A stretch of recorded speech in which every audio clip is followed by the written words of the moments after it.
உலகெங்கிலும் இருந்து இந்த நிகழ்வை பார்த்து கொண்டிருக்கின்ற சன் தொலைக்காட்சி நேயர்களுக்கு அன்பின் வணக்கம்.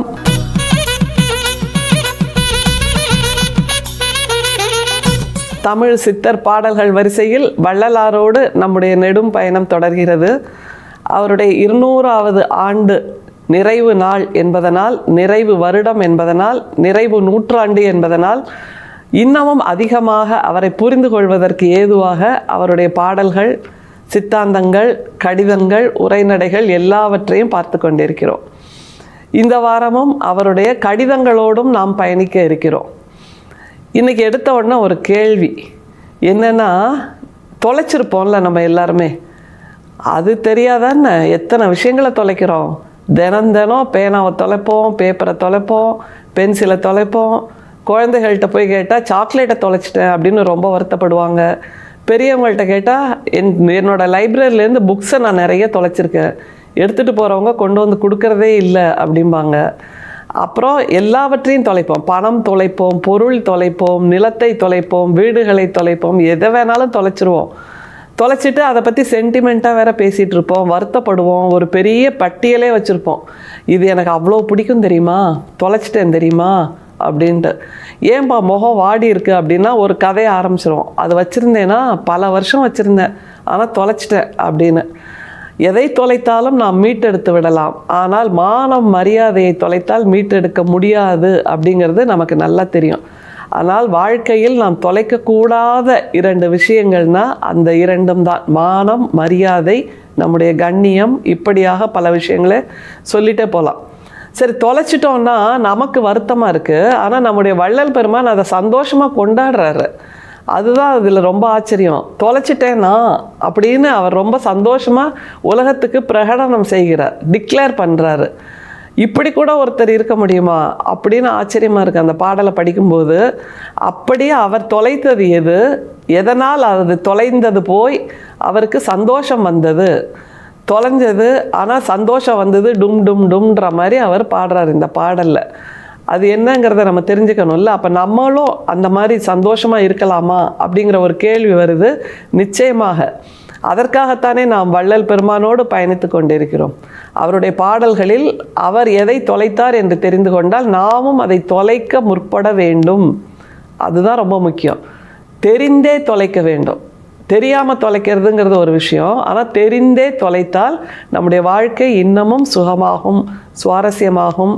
மூச்சடைக்கின்ற அந்த சுவாசம் இல்லாமல் சுகமாக வருகின்ற சுவாசம் எப்படி என்று நம்முடைய வள்ளல் பெருமான் பாடலில் சொல்கிறார்.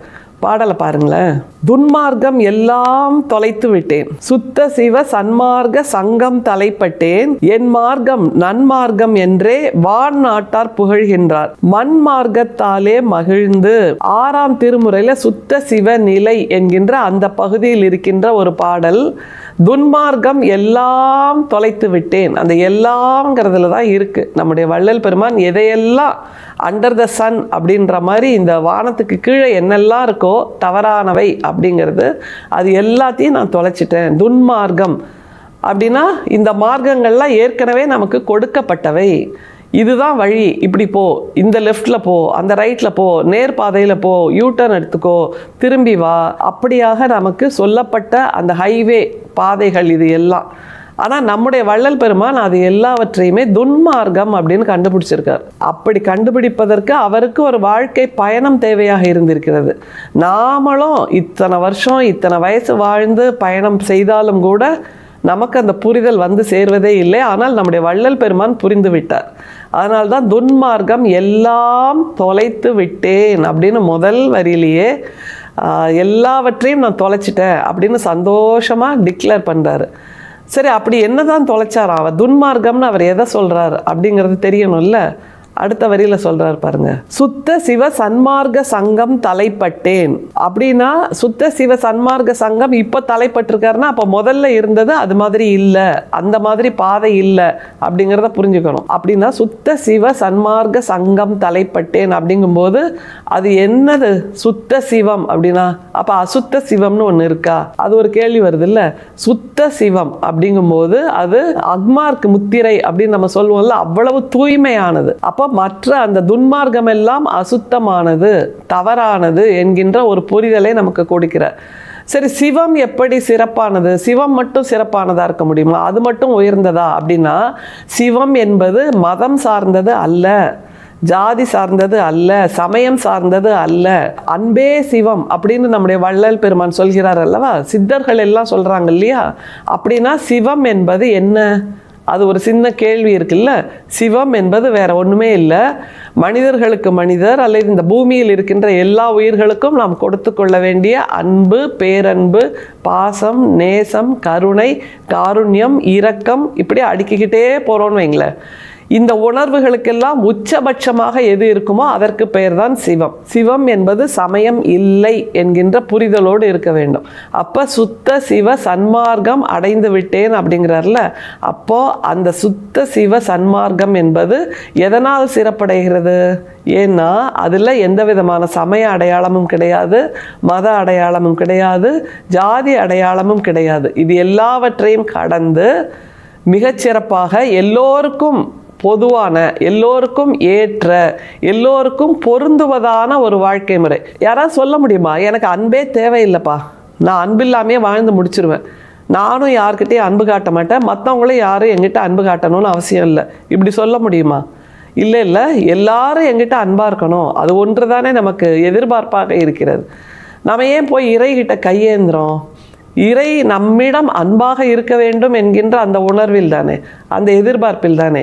அப்படின்னா அந்த அன்புங்கிறது ஒன்று மட்டும்தான் உயிர்த்தலுக்கு அடையாளம். அப்படிங்கும்போது அதைத்தான் சுத்த சிவ சன்மார்க்கம் அப்படின்னு வள்ளல் பெருமான் சொல்கிறார். சுத்தம் அப்படிங்கிறது மிக முக்கியம். ஏன்னா கலப்படமே இல்லாதது, வேற எந்த அசுத்தமும் சேர முடியாது. அன்பில் கூட யாராவது கலப்படம் பண்ண முடியுமான்னு? அப்படி பண்ணிட்டா அது சந்தர்ப்பவாதம் ஆகிடும் இல்லையா? அதைத்தான் நம்முடைய வள்ளல் பெருமான் சொல்கிறார். சுத்த சிவ சன்மார்க்கம் நான் கண்டடைந்து விட்டேன் அப்படிங்கிறாரு. சரி, அடுத்தது என்ன சொல்கிறாங்களா மக்கள்? அதை பார்த்துட்டு சொல்றார் பாருங்க, என் மார்க்கம் நன்மார்க்கம் என்றே வான் நாட்டார் புகழ்கின்றார். நம்ம மனசுக்கு சரின்னு படுறதுங்கிறத விட மற்றவங்க 4 பேர் அதை புகழ்ந்து சொல்லிட்டா சரியானது அப்படின்ற ஒரு உணர்வு வரும்ல, அதற்காகத்தான் இந்த வேலிடேஷனை தவிர நம்முடைய வள்ளல் பெருமானுக்கு அது பொருத்தமானதாக போதுமானதாக இருக்கிறது. ஆனால் நமக்கு வள்ளல் பெருமான் மட்டும்தானே சொல்கிறாரு, வேற யாரும் சொல்லலையா இதை பற்றி அப்படின்னு ஒரு ஏக்கம் வரும்ல, அதற்காக அவர் சொல்கிறார் வான் நாட்டார் அப்படின்னு. வான் நாட்டார் அப்படின்னா யாரை சொல்றார்? தேவர்களா? வானத்தில் இருக்கிறதாக புராணங்களில் சொல்லுகின்ற அந்த கதைகளா? அப்படின்னா அவர் தான் அது வேண்டான்னு சொல்கிறாரு. அப்புறம் எதுக்கு திரும்ப அவர் அதை பற்றி சொல்ல போகிறார் அப்படின்னா, வான் நாட்டார்னா அப்படி இல்லை, நம்மை விட வெளிநாட்டில் வேறு தேசத்தில் இருக்கின்ற அந்த மக்கள் அப்படின்னு நம்ம எடுத்துக்கலாம்.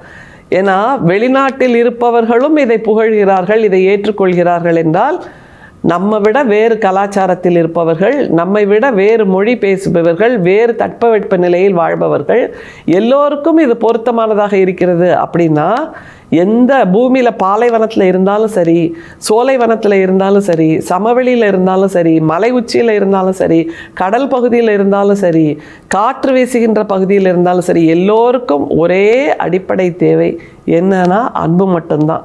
அதனால் வான் நாட்டார் கூட புகழ்கின்றார்கள் இதை. அப்படின்னா நாம் புகழ வேண்டாமா, நாம் ஏற்றுக்க வேண்டாமா அப்படின்னு ஒரு கேள்வி கேட்குறார். எப்படி நிறைவு செய்கிறார் பாருங்க. மண்மார்க்கத்தாலே மகிழ்ந்து, இந்த சன்மார்க்கம் என்பது துன்மார்க்கம் இல்லை, வான் நாட்டார் புகழ்கின்ற ஒரு அற்புதமான மார்க்கம்.